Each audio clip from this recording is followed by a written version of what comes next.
I was just about to read a story to Pixie, and I wondered if you'd like to listen too. Lost and Found by Oliver Jeffers. Once there was a boy, and one day he found a penguin at his door. The boy didn't know where it had come from, but it began to follow him everywhere.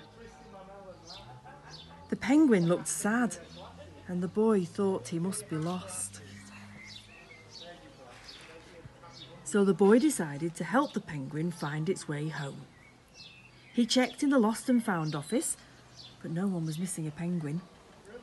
He asked some birds if they knew where the penguin had come from, but they ignored him. Some birds are like that. The boy asked his duck, but the duck floated away. He didn't know. That night, the boy couldn't sleep for disappointment. He wanted to help the penguin, but he didn't know how. The next morning, he discovered that penguins come from the South Pole. But how could he get there? He ran down to the harbour and asked a big ship to take them to the South Pole, but his voice was much too small to be heard over the ship's horn. So together, he and the penguin would row to the South Pole. The boy took his rowboat out of the cupboard and they tested it for size and strength. They packed everything they would need. And together, they pushed the rowboat out to sea. That is a big sea. They rowed south for many days and nights, with the boy telling stories all the way.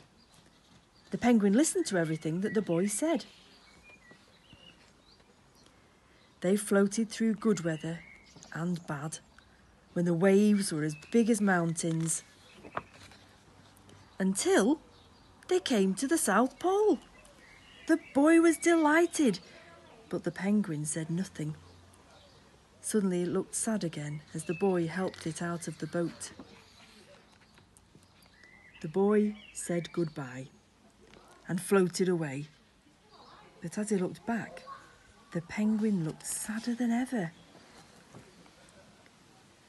It felt strange to be on his own, and the more he thought, the more he realised he was making a big mistake. The penguin wasn't lost. He was just lonely. Quickly, he turned the boat round and headed back to the South Pole as fast as he could. At last, he reached the pole again, but where was the penguin? The boy searched and searched, but he was nowhere to be found. Sadly, the boy set off for home.